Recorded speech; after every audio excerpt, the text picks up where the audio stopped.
I'm going to call this board workshop to order. I know we have got some traffic issues out there, and but we do have quorum, so we're going to go ahead and start.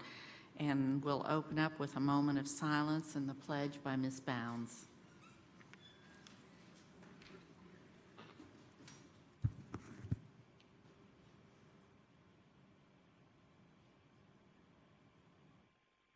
Salute, pledge.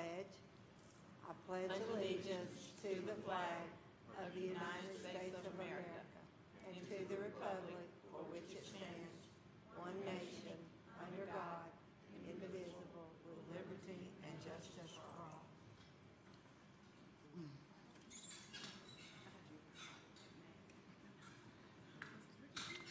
All right, and looking out, I don't believe we have any elected officials tonight. If you do, please raise your hand.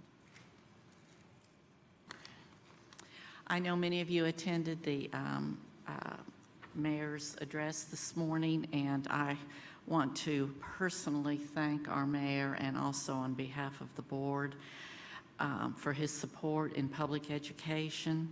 County Commission will hold their budget workshop on Monday, May 6th at 3 p.m. in the main assembly room. If anyone has any comments about what they heard, that would sure be the time to speak up. Also, our high school graduation ceremonies will be held at Thompson Bowling Arena, May 14th through 18th. The full schedule can be found on the KCS website by visiting Secondary Education Department page. So, are there any changes to this meeting agenda? Seeing none, motion to approve agenda? So moved. Thank you, Norman and Horn. All in favor? Aye. Opposed? Motion carries. Moving on to our superintendent's report. Thank you, Madam Chair, members of the board. A few updates. I know we've been meeting rather frequently here lately, so I'm running out of updates, but indulge me for just a minute here. Several of our high school seniors were recognized this week as winners of the Barney Thompson Scholarship, which is sponsored by Partners in Education.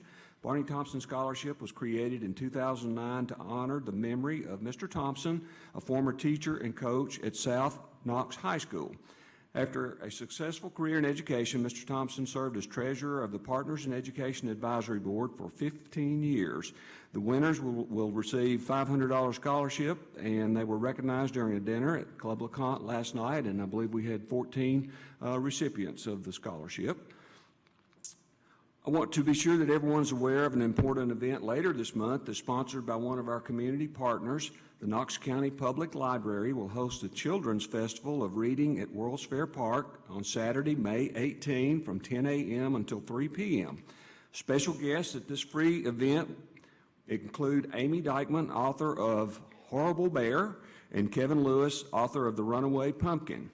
It's so important for our students to continue reading while school is out, and this event's a great way to get them excited about books as the summer break approaches. As many of you are aware, it's graduation season for our high school seniors. I'll get the chance to meet them in person at their individual ceremonies, but tonight I'd like to congratulate all our graduates for their hard work and wish them the best of success in the next chapter of their lives. Hope everyone has a safe and enjoyable time with friends and family as they celebrate this milestone. Next week is Teacher Appreciation Week. This is a great time to send our teachers a note of appreciation or word of encouragement. And even though it's a few days early, I'd like to take this opportunity to say a heartfelt thank you to all of our outstanding teachers. And every day in Knox County is a great day, but today is especially a great day.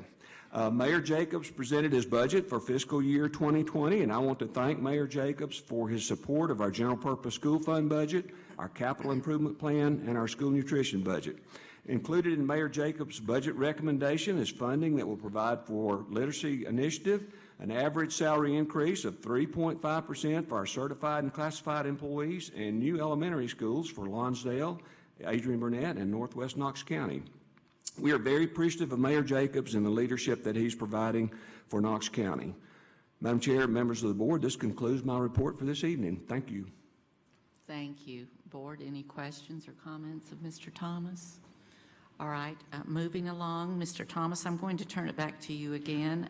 We have a request by Board Member McMillan to get regular updates on the Career Magnet Academy, so I'll let Yes, thank you, Madam Chair. And Mr. Trent, is Mr. Trent here?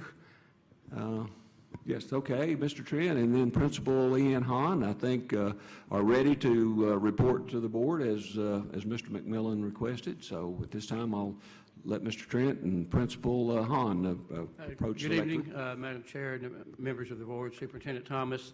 Leanne Hahn is going to give us an update. I think you're going to be very excited. They're working very hard out there, and we just keep making the numbers rise. So let's let her come up and tell you what we've got going on. Thank you. Hello, good evening, Madam Chair, members of the board, Superintendent Thomas. I'm here tonight just to give you an update on our numbers. The last time we spoke, we had requests in. At this point, we have contacted all of those requests, and we have 94 rising freshmen have accepted. We have 6 still deciding. We have accepted 6 rising sophomores and 1 rising junior. As you all are aware, the window has opened back up. We have an event scheduled this Saturday at the Barnes & Noble on Kingston Pike. We'd love for you to join us from 10 to 2, and it's just another chance for us to engage with and meet with families and hopefully get some more transfers in. So that is where our numbers are as of today.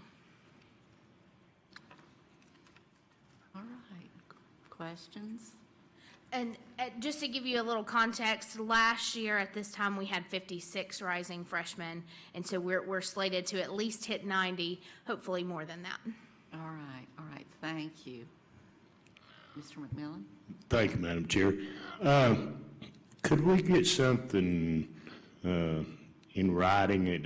We don't have to get it, like tomorrow or by this week, but just something so that we could look at it and, I mean, it's impressive what she said. And I happened to see the news last night and noticed that they had, what was it, 3? 3 students, yes, graduating with their associate's degrees. Yeah, and that was very impressive. But I just like to get something just in writing. It doesn't have to be elaborate or anything. Okay? Yes, sir. Thank you. We'll do that. All right, that's wonderful. That's Thank you. wonderful. I know I speak on behalf of the board when I tell you how pleased we are to hear those numbers rising. That's great. All right, moving along, if you all will turn your attention to the agenda, please. I'm starting at consent agenda 8, letter C. Any questions, comments? On number 1, 2, 3, 4, 5, 6, 7, 8. On 8, Mr. Norman? Thank you, Madam Chair.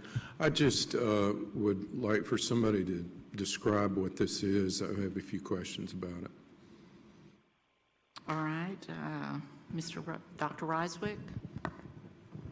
Thank you, Madam Chair. I'll give an overview, and then Ms. Drennan is here if there's particulars to the questions around it. This is a Sanford Harmony is a social emotional teaching program that works with the change to the standards for the elementary counselors. Part of what they're required to do around their social emotional lessons, standards changed, I think I'm right on this, 2 years ago. And so our counselors have been working with Ms. Heather Willis, our supervisor in that department, to develop a social emotional curriculum that matches those standards. So our counselors actually are spending time in classrooms teaching through those standards. And then this is so we have one that we've developed, but this is also a free one that's available to us for our counselors to be able to use. They provide kits for us to be able to use for the students, and it's just an additional one that does align and has been crosswalked to the new standards for counselors. So it's really just an additional resource that they have. Okay, I saw that it had no cost, but I'm just curious about why is there no cost? Ain't nothing free. I'll let Ms. Drennan come speak to that. Thank you. It was, oh, sorry, Madam Chair, Mr. Norman. It was researched and developed at Arizona State University, and it was all funded by philanthropist and donor T. Denny Stanford, with support from the National University, that just really wanted to make sure that those resources are available for everybody. It's not going to be something, because we've developed our school counselors have developed some lesson plans that implement the different standards. This will just be supplemental material. There's some really, the counselor leadership team has looked at that, and they're very interested in utilizing that either independently or alongside of the lesson plans that they've developed. So is this directed at certain elementary schools? Well, it would be available for all the elementary schools. School counseling with the new social emotional learning standards, that's required for us to weave that into our curriculum across this. Sometime in the future? Sure. Okay, I thank you. certainly can. You're welcome. All right, seeing no other questions, I'm looking at number 9, 10, 11, 12, 13, 14, 15, 16, 17, and 18. All right, moving along to number 9, board policies, letter A.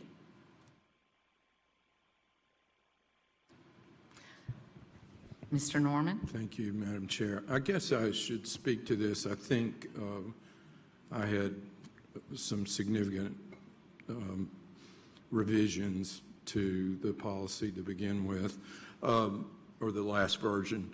And so for the people that weren't at the policy review meeting, they didn't hear my rationale. So just briefly, what I've thought is that recently we've sort of lost control of some of the public forum, and the public forum's become, I think to many of us, it's become almost what we would call a YouTube theater. And we know people are getting up there and then being filmed, being videoed and sent out to YouTube, and that's fine. I mean, that's what they want to do, but I can see that the intent is a little bit beyond what public forum's probably designed for. And there's plenty of ways to get in touch with us. So that combined with the lack of proper demeanor, showing the audience and us a proper amount of respect, I thought that some of the revisions that I offered would be a good idea. And the main one being, probably besides the time change, the slight time change, was that I thought that the requirement for them to sign up 24 hours in advance, and that would give, and then sign the document, sign the policy saying, yes, I've read this, I agree to these behavioral standards, so to speak, that we have set forth for the public to speak, and I agree to them. And so it gives us, I think it gives the speakers an opportunity to reflect both on what they're saying and how they're saying it, and what we expect, and that's kind of a good teaching moment, I think, for some people, unfortunately. But that's the purpose, to give us more control, but not to suppress anybody's ability to speak. So that was kind of the rationale for the people that hadn't been here. Thanks. All right, Ms. Christie? Thank you, Madam Chair. My only concern is, I guess, in policy review, I thought the online form was in addition to what was also listed here. I didn't know that the form was going to replace that. I thought they would still be able to sign up with the vice chair the day of the meeting. And I hate to restrict or make it harder for people to come and speak. All right. Ms. Horn? Thank you, Madam Chair. That's one of the things that I also had noticed, Ms. Christie, that, I think that we definitely need to have the ability for people to come and sign up right before our meetings. And there are times that we've had additional information that has been added to our agenda that the public is made aware of, late. And so there could be an occasion that something's been added that they wouldn't have had. Typically that wouldn't happen, but it's possible. So I think we need to have that ability for them to be able to sign up at the beginning of our meetings also. All right. Let's see. Ms. Owen? I just have a question for the law department. Thinking about freedom of speech, can we limit how things are said?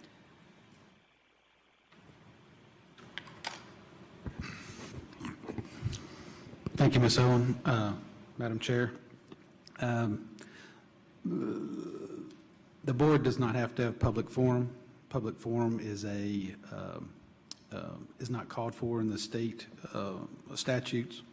So public forum is a creation of the board. As far as wanting to have proper decorum and proper, discipline, for the law department's stance would be, that falls in line with what is expected in the board's schools. So that's not a problem at all, as long as you, if the board is going to have public forum, which the board has had public forum, obviously, for quite some time, that you're not limiting opposing points of view. That would be a restriction on free speech, but certainly free speech has its limits, and speech that incites or vulgarities, things of that nature, are not rights under the First Amendment. Thank you. Ms. Self? I had a question about the format of the form. It says that the form may be obtained online and you can complete it online. So is it something that it has to be printed and filled out and then sent online, or is there an option like a Google form where they can complete it online? Because I just have a concern about students being, especially ones who don't have a lot of access to technology unless they're at school, or if their school has a limit on what kind of printing they can do, just their ability to fill it out. And if they're restricted to how they can fill it out, they might just decide not to speak at all. All right. Let's see, is everyone?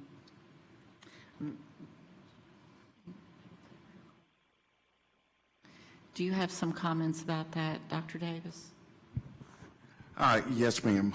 The form actually can be filled out online via computer and filled out that way, or you can do it via a hard copy and handwrite that information in, either fax it in or mail it in. But yes, it can be filled out via computer. Thank you. All right. Any other? I see Mr. Norman. I would like to make a comment in regard to this.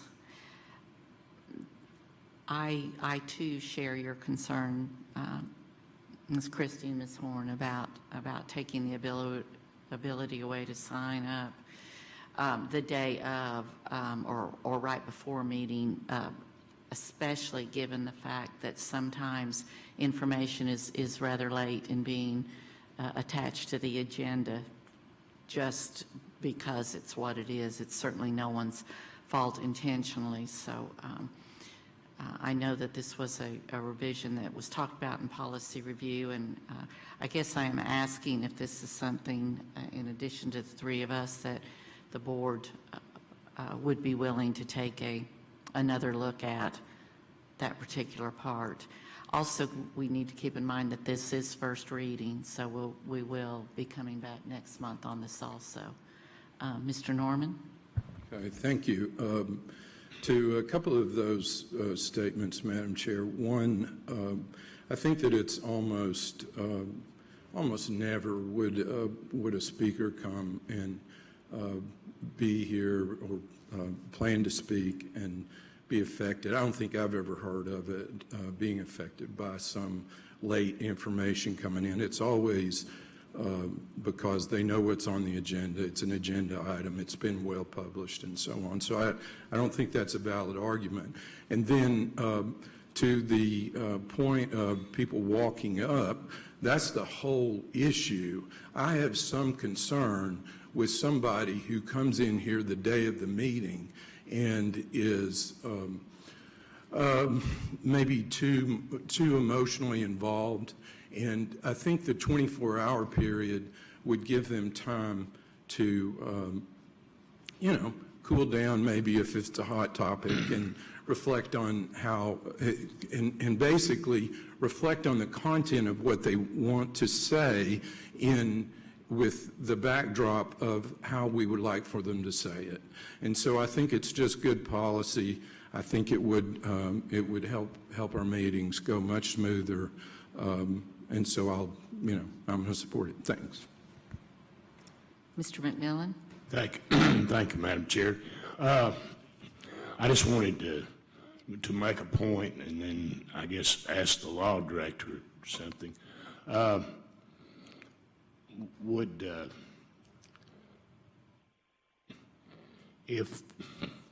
I guess I'll go ahead and ask you, ask the law director this first. Well, let me back up. I'm sorry. We have had people who have said they wanted to speak on one subject, and then when they got their time, they drifted off either immediately or, before they sat down, they got into something entirely different. That's one point. I guess my question to the law director would be, in order to, if the situation were to occur where something came up late that they really felt they needed to speak, as long as they stayed on that topic, would it be appropriate for the board at that point, before they were allowed to speak, to, take a vote? 3/4 of the board gives them the right to speak or whatever?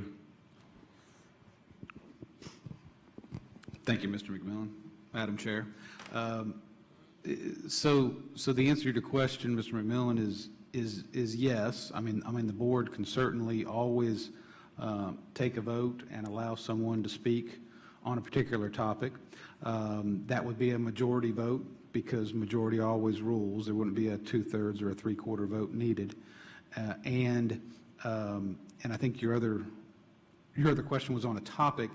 So the current policy already limits speakers to agenda items at work sessions, but then on voting sessions, it's of topics of whatever interest the speaker has.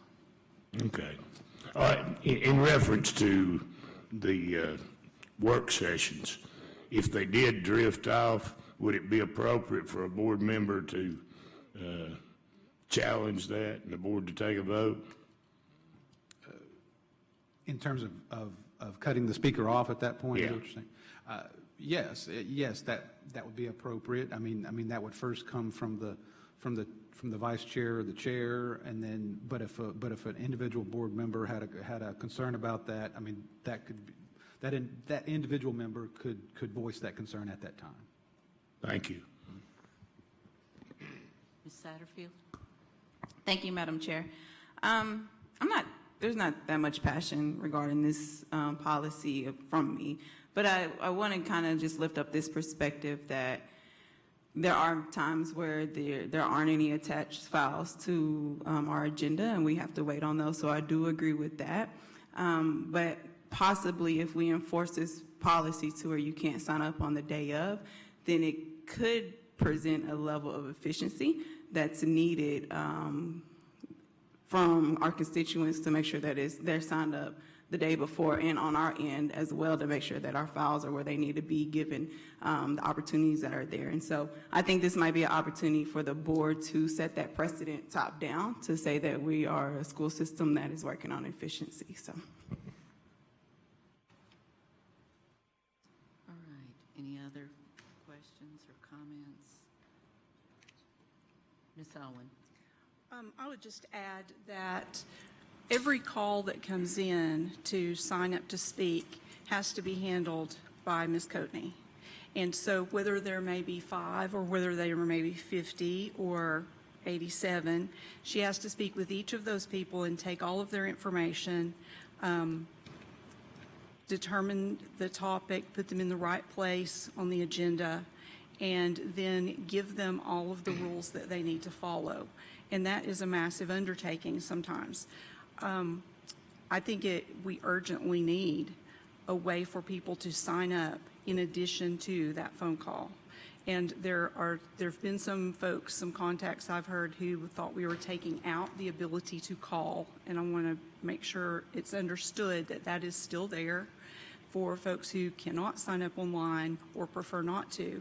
But for people who can sign up online, it would just make it so much easier for everyone involved if they can have everything they need right in front of them and see it and know what they are expected to be speaking on, whether it is to be on the agenda or not on the agenda, and which meeting it is. The efficiency of that, I think we urgently need. That should not be considered a limitation. So I think that addition is definitely what we need. The limitations, not as much. All right. Ms. Bounds? Thank you. I definitely concur with Ms. Satterfield and Ms. Owen, because I think what we're striving for is efficiency and taking part of the workload off of our board secretary so she is available to get all those documents together and to have all those things, supporting information and all that. So I think it is a change, and change is hard, but I do think that that is the way the world's moving, and some boards just do it strictly online, and we've still got options there. So I like their idea of efficiency. All right. I'm thinking we probably haven't heard the last of this. All right. Any other questions or comments at this point on that policy? All right. Looking at board policy still, item B, C, D, E. Mr. Norman? Thank you, Madam Chair. I've just got a question, and this is primarily just procedural, I guess, for Mr. Dupler. The use of cell phones in the schools, or cell phone use by kids in the schools, is a big question. For me, I'm getting more and more calls about these devices being in the schools and the problems that they cause, social media, Snapchat, all that stuff. Anyway, I'm gonna challenge the policy in terms of offering a motion to disallow the use of cell phones in schools, and so in all of our schools. And so if I want to do that, do I want to do that here, or do I want to create an agenda item? I mean, if the board was in agreement to that, then this policy would be moot. Mr. Dupler? Thank you, Mr. Norman, Madam Chair. But law director's recommendation would be to change this policy if that's what your motion would be, Mr. Norman. So, and that would do two things. That would further flesh out and give detail as to your proposal, which is it similar to an elementary, middle school, and making that applicable to all schools, or is it just, don't use phones at all? You see what I'm saying? I mean, so you'd have a little bit more detail to your motion. Plus, I mean, your motion is going to affect this policy no matter what. So my recommendation would be to remove the current.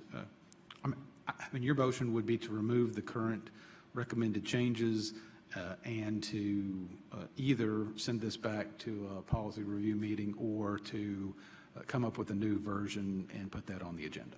Okay, thank you. I am correct, though, that tonight is not the night to propose any motion. This is not a voting meeting. Yes, that's correct. Thank you.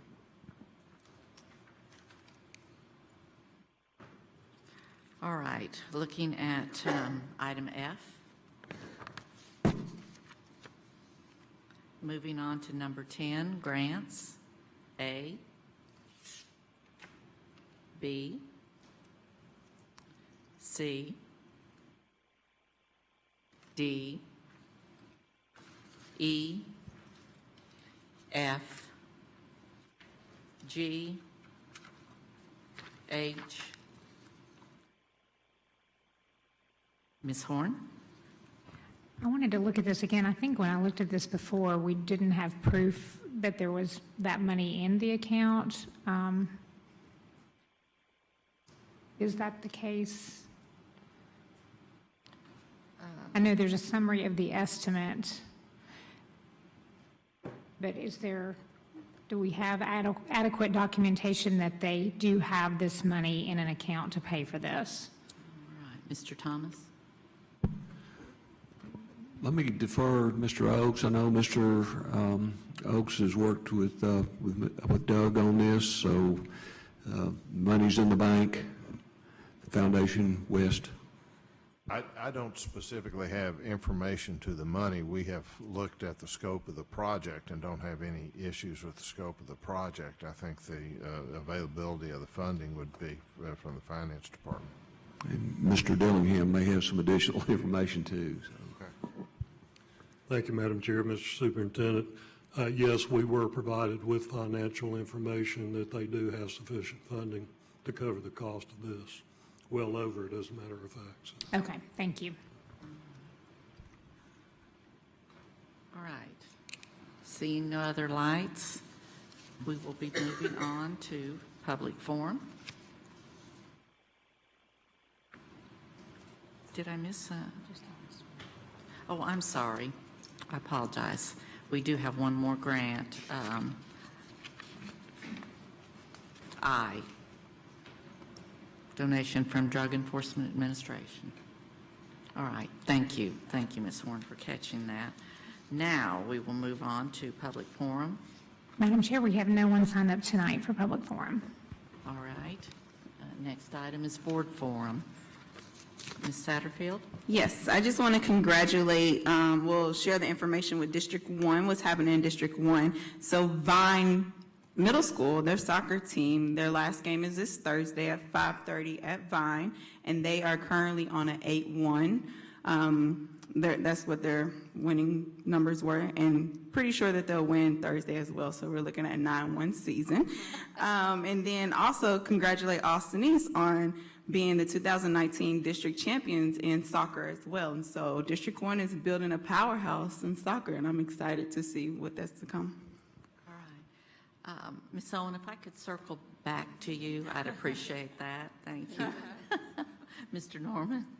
All right. Ms. Horn? Ms. Bounds? Mr. McMillan? Ms. Christie? And I have no announcements. Ms. Self? Nothing? All right. I will circle back to Ms. Owen. Sure. Yes, I'm sure. We enjoyed having Mayor Jacobs at Central High School this morning, and board members who were there also. And I think we heard a very positive message, and we're just glad to have him in our district. So that was great. Now we'll go to the bad news. Today has been a very active day looking at legislation that will impact our schools and our budget over time. And exactly how it will impact is still unclear. So I'm going to give you 3 brief reports on what has happened today. The Senate and House passed 2 different versions of the ESA voucher bill.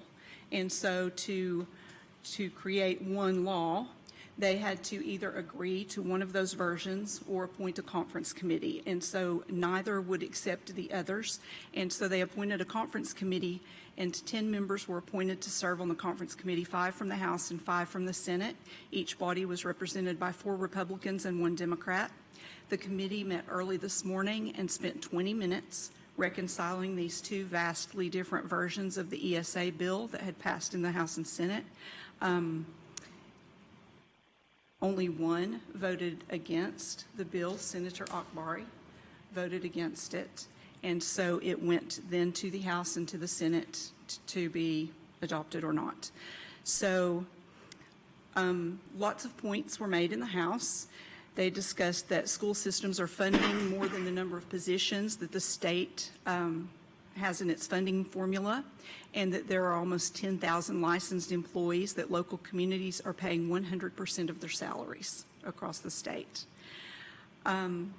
The current version very clearly states that undocumented immigrants cannot receive vouchers, and the problem with that is that it's unconstitutional, and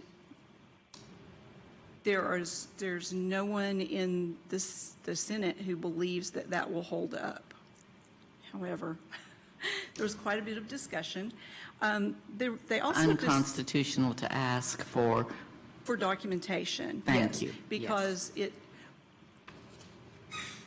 what we have said is that to have a working society, we need educated people. So whether our children are here documented or not, it has been historically the goal to educate everyone so that everyone can contribute. So that was a large concern. And if I may, excuse me, for those listening, just so you know, when any student presents themselves to Knox County Schools or any school in our state, we are not allowed to ask about their immigration status or citizenship at all. So as a system, this is not something that we have ever been allowed to do. And while I'm there, I was going to do the House first and then go to the Senate, but this is a good time to go ahead and jump one.